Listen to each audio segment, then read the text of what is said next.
You know the names of the phases, if not in order, you've at least heard them all. It's more about what's going on, some of the details about what's going on in these phases. That some of it might be new to you. Interphase, a cell in interphase that's in G1 or S or G2 of the cell cycle. The main thing to know is that we're going to be seeing DNA in chromatin form, which is just kind of unwound and crazy looking. And that we are now tracking a cell part we haven't really mentioned before, which these cell parts are called the centrioles. At this point, since we're going into mitosis, we know that the S phase of interphase has already happened. This DNA, though it's kind of out there and loose and not organized, is copied already. So there's a double set of DNA here.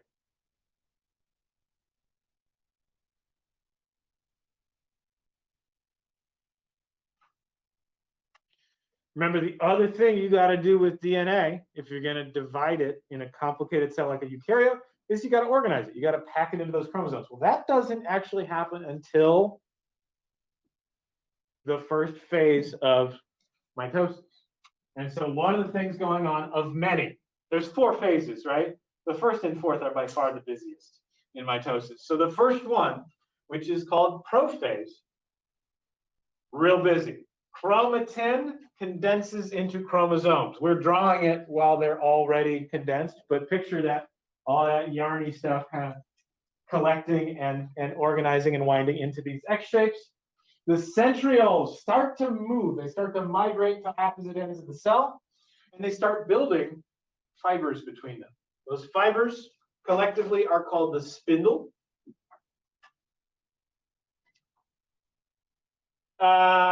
Asters appear, and asters, the only thing, well, okay, aster is Latin for star, and it's just spindle fibers that go the wrong way.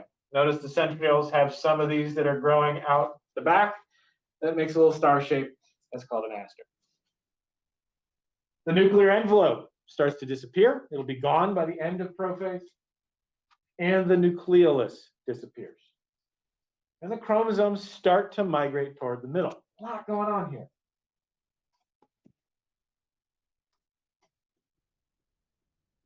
I'll give you some time. Try to draw as accurately as you can.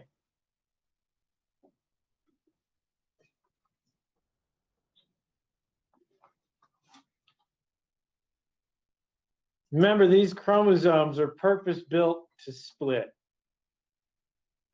They are little bundles of replicated DNA built so that if you take them and you yank them apart in the middle, you get exactly the same thing on either side. Metaphase is our next phase. What are the chromosomes going to look like in metaphase? Where are they going?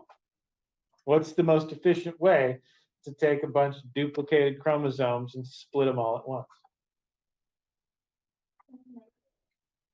You say magnetically? I'm pretty sure. I don't think magnetism is involved. So they all go in like a center. Yeah, you just line them up. Yeah, you line them up in the middle. And by that time, this thing, which we call the spindle, has stretched out so the centrioles are on either end, and each of the spindle fibers actually latches on to one side of each of the chromosomes, and that's metaphase. So the chromosomes line up in the middle, spindle fibers attach to the centromeres. Remember, that's the middle part of the chromosome.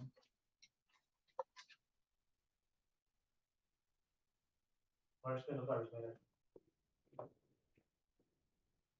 Viola? Proteins. Okay, more specifically. What are spindle fibers made of? Think about what they do. What are those? What are we talking about? Muscle.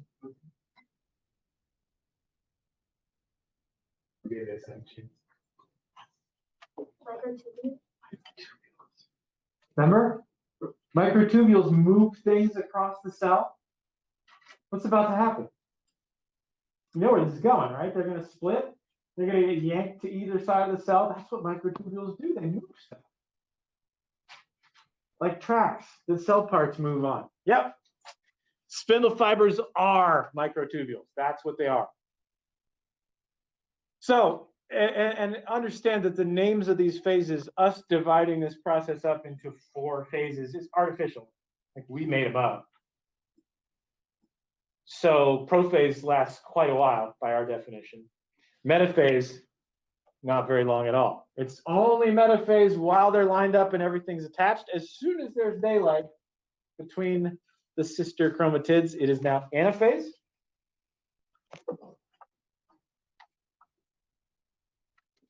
When you draw it,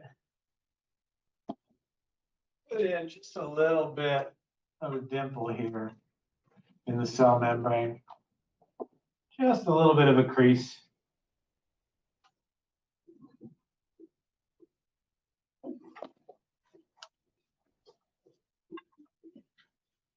The cell membrane just starts to pinch in a little bit, which is the beginning of that separate process from mitosis called cytokinesis. Remember, mitosis is just the division of the nucleus. Cytokinesis is a separate process, but it starts here.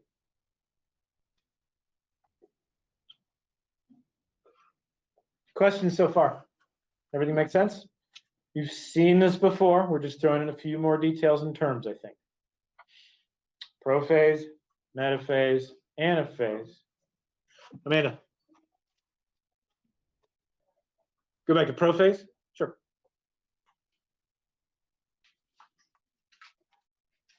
So we've made chromosomes. We've gotten rid of the nuclear membrane, which was basically in our way, right? We wanted to get the spindle in contact with the chromosomes, which is why we got rid of the nucleus.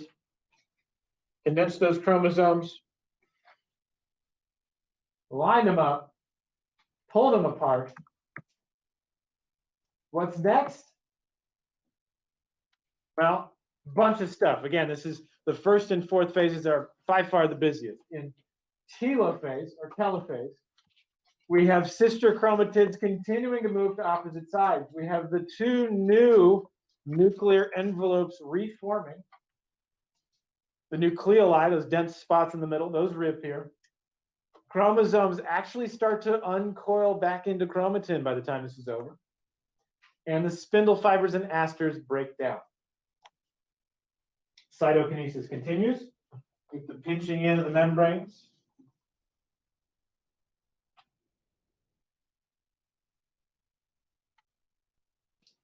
So really, by the time the new nuclear membranes are formed, by the end of telophase, we are done with mitosis. The 2 new nuclei are there. That's what we said mitosis was.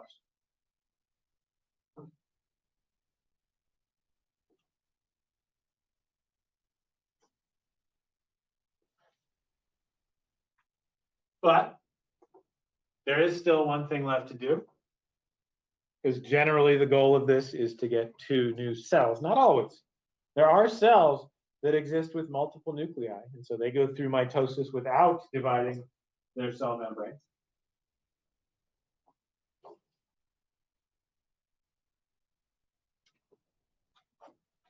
We're going to assume this is a cell that's going to fully divide.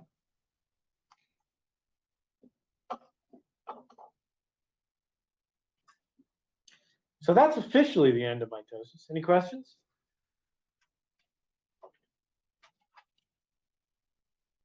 Then there's that last thing. We're going to actually pinch the cell apart, right? Finish the creasing in, which is called cytokinesis. Not much to it.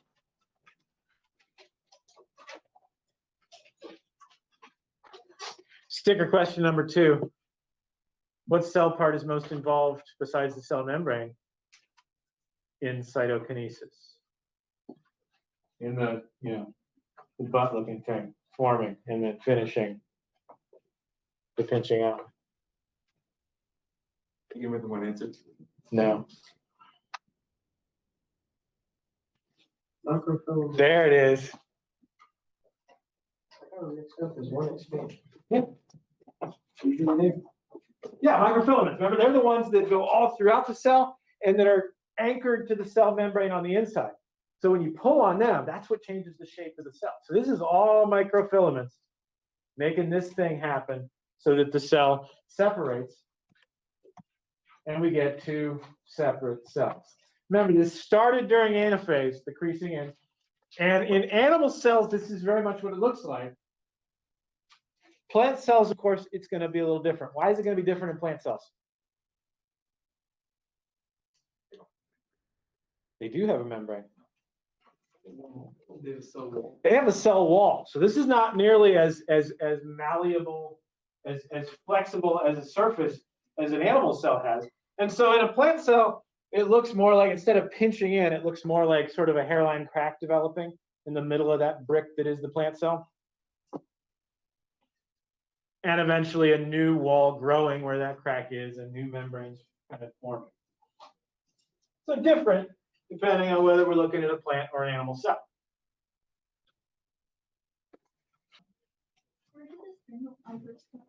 Where do they go? So basically you've got enzymes all over your cell that are good at building spindle fibers, but they're also very efficient at breaking them down.